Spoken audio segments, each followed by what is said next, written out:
Hello friends, hope all of you are doing well. This is me Shivani and I help you to learn English in a very simpler manner. यानी कि मैं आपको English सीखने में मदद करती हूँ बहुत ही इजी तरीके से। आइए जानते हैं वो 5 टिप्स जिससे आप अपनी इंग्लिश को इम्प्रूव कर सकते हैं और इंग्लिश में कम्युनिकेट कर सकते हैं, यानी कि इंग्लिश में लोगों से बात कर सकते हैं। Number 1 and the most important one, आपको इंग्लिश में बात करनी है। आपका प्रॉब्लम क्या है कि आप इंग्लिश में बात नहीं कर पा रहे हैं। आपका सोल्यूशन क्या है? आपको इंग्लिश में बात करनी है। यानी कि चाहे आपको टूटी फूटी इंग्लिश आती है, चाहे आपको इंग्लिश नहीं आती है, तब भी आपको इंग्लिश बोलनी है। मैं ये बात किस लिए कह रही हूँ?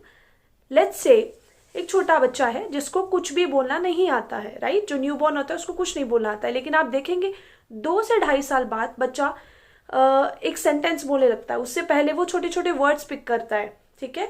सो ऐसे करके बाकी लोग उसको अप्रिशिएट करते हैं कि वाह आपने ये वर्ड बोला, बहुत अच्छी बात है, ठीक है? और फिर वो सेंटेंसेस बोलता है, चाहे वो लैंग्वेज इंग्लिश है चाहे वो हिंदी है। जिस फैमिली में वो बच्चा बॉर्न हुआ है, अगर वहाँ पे इंग्लिश बोली जाती है तो वो इंग्लिश बोलेगा बचपन से, अगर हिंदी बोली जाती है वो हिंदी बोलेगा। जो भी मदर लैंग्वेज है, जो भी उसकी फैमिली में बोली जा रही है, वो वही लैंग्वेज सीखता और बोलता है, राइट? सो वो तो नहीं जाता कि भाई पहले मैं टेंसेस सीखूंगा या फिर पहले आप मुझे इसके रूल्स बताओ, ग्रामर सिखाओ, तब जाके वो बच्चा सीखेगा। क्या आपने कभी ऐसा देखा है? ऐसा होता है? नहीं। कोई भी लैंग्वेज, कोई भी भाषा सीखने का सबसे पहला और सबसे मोस्ट इम्पॉर्टेंट पॉइंट है कि आप उस भाषा को बोलिए। अगर आपको नहीं आती है, फॉर एग्जाम्पल आज के टाइम पे सभी के पास फ़ोन्स है, एंड्रॉयड, iOS, हमारे सभी के पास फ़ोन्स हैं, ठीक है? आप सिंपल गूगल पे जाइए, खाने को इंग्लिश में क्या कहा जाता है वो आपको बता देगा। मैं सो रही हूँ, इसे इंग्लिश में कैसे बोला जाता है वो आपको बता देगा, ठीक है? मैं नहीं कह रही हूँ कि कॉम्प्लिकेटेड चीज़ें से स्टार्ट कीजिए, आप छोटी छोटी सेंटेंसेस से स्टार्ट कीजिए। डेली लाइफ के अंदर आप एक रूल बना लीजिए कि कम से कम 10 चीज़ों की इंग्लिश में आज बोल के रहूँगी, सीख के रहूँगी या सीख के रहूँगा, ठीक है? सो इस तरीके से छोटी छोटी चीज़ों से आप जब स्टार्ट करेंगे, आप इंग्लिश में ही बोलिए। ये सबसे फर्स्ट प्रो टिप है, ठीक है? सेकंड टिप, आप इंग्लिश में सोचना शुरू कीजिए। अब ये क्या नहीं बोला है, सोचे कैसे इंग्लिश में, ठीक है?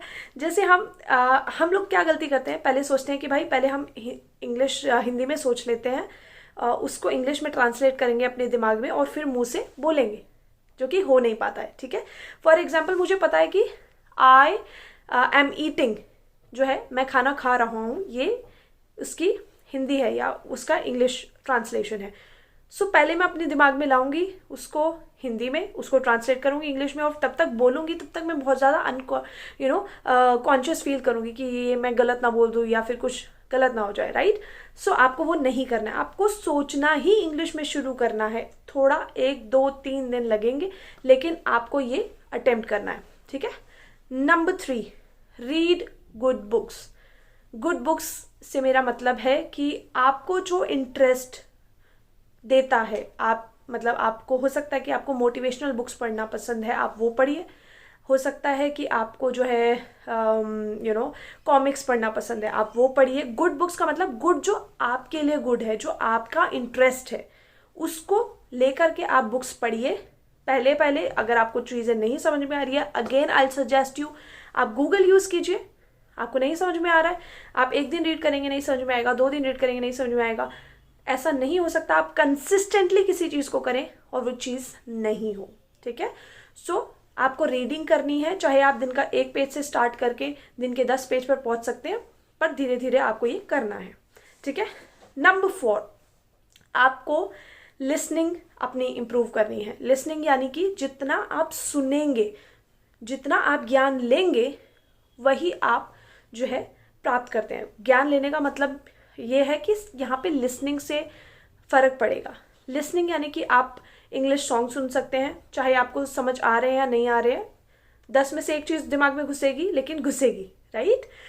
आपको वो करनी है। या फिर आप इंग्लिश मूवीज़ देख सकते हैं विद सबटाइटल्स, यानी कि उसमें हिंदी नीचे लिखी आती है। पहले आपको नहीं समझ में आएगी स्टार्टिंग में, लेकिन आप जैसे जैसे उसको कंसिस्टेंटली देखते रहेंगे, लगातार देखते रहेंगे, वो आपको समझ में आने लगेगी। देन आपका जो यानी कि जैसे अगर आप लिसनिंग करना चाह रहे हैं तो आजकल पॉडकास्ट वगैरह काफ़ी ज़्यादा है, यूट्यूब खोल के बैठ जाइए, आपको टेड टॉक्स मिल जाएंगे, मोटिवेशनल टॉक्स मिल जाएंगे, इंग्लिश के अंदर बहुत सारी चीज़ें मिल जाएंगी जिसका ट्रांसलेशन भी बहुत आसानी से दिया होता है हिंदी में, ठीक है। सो जितना आप इंग्लिश में चीज़ें सुनेंगे उतना आप इजीली बोल पाएंगे, ठीक है। Last and the most important, आपको रहना है डेडिकेटेड एंड कंसिस्टेंट। डेडिकेटेड यानी कि आपको उसके अंदर अपनी श्रद्धा देनी है। ये नहीं होना चाहिए 2 दिन मैंने सोच लिया कि चलो ठीक है, मैंने बुक्स भी रीड कर ली, मैंने ऑडियोज़ भी सुन लिए, मैंने ये भी कर लिया वो भी कर लिया, ठीक है, और फिर सोचा अभी तो नहीं हो पा रहा है मुझसे, चलो छोड़ो बाद में देखेंगे। ये नहीं होना चाहिए, ठीक है। कंसिस्टेंसी होनी चाहिए। कंसिस्टेंसी का मतलब है लगातार आप किसी भी चीज़ को करिए, ठीक है। अगर एक पत्थर पर लगातार बूंद पड़ती है तो वो पत्थर में भी छेद हो जाता है, ठीक है।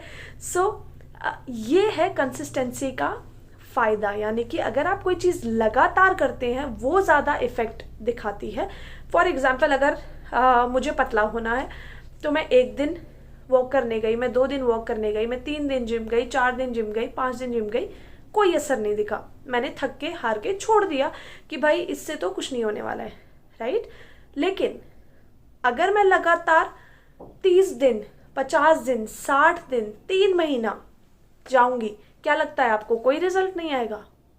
डेफिनेटली 2 से 3 महीना आप किसी भी चीज़ को देंगे तो डेफिनेटली रिजल्ट आएगा, चाहे आपका जो एक्शन है वो छोटा है चाहे बड़ा है, लेकिन अगर उसकी कंसिस्टेंसी है, अगर वो लगातार हो रहा है तो वो आपको डेफिनेटली रिजल्ट्स देगा।